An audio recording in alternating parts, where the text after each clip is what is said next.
déception amoureuse à l'origine du triple meurtre de Rivesaltes. Hier, un homme de 78 ans a abattu un retraité et 2 employés municipaux dans la rue avant de tenter de se suicider.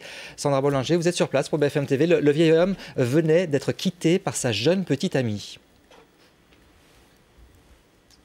Oui, d'après le procureur de Perpignan, le retraité de 78 ans avait une liaison depuis plusieurs années avec une trentenaire originaire de Perpignan qui l'entretenait.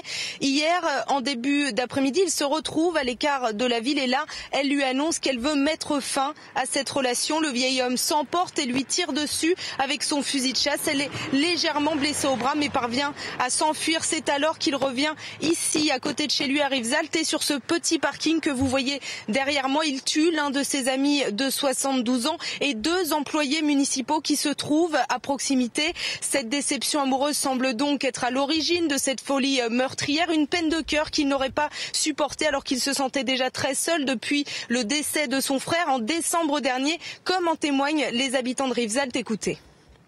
C'est notre habitude là sur le bar, là, il venait tous les soirs avec nous là. On discutait, on riait surtout. Riait.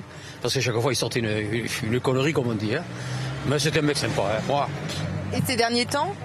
Et puis on ne le voyait pas, ça faisait quelques semaines qu'on ne le voyait pas là. C'est ça que j'arrive pas à comprendre. Hein. Je comprends pas.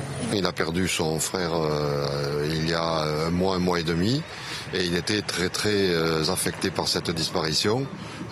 J'ai rencontré tout à l'heure une personne que je connais qui m'a dit l'avoir vu avant-hier, il l'avait pas trouvé dans son état normal. Le tireur est en réanimation après une lourde opération hier soir. Une partie de son visage a été arrachée par la déflagration lors de sa tentative de suicide. Il ne pourra donc pas s'expliquer sur son geste insensé avant au moins plusieurs semaines. Quant à l'ex-compagne du vieil homme, eh bien, elle a été hospitalisée en état de choc.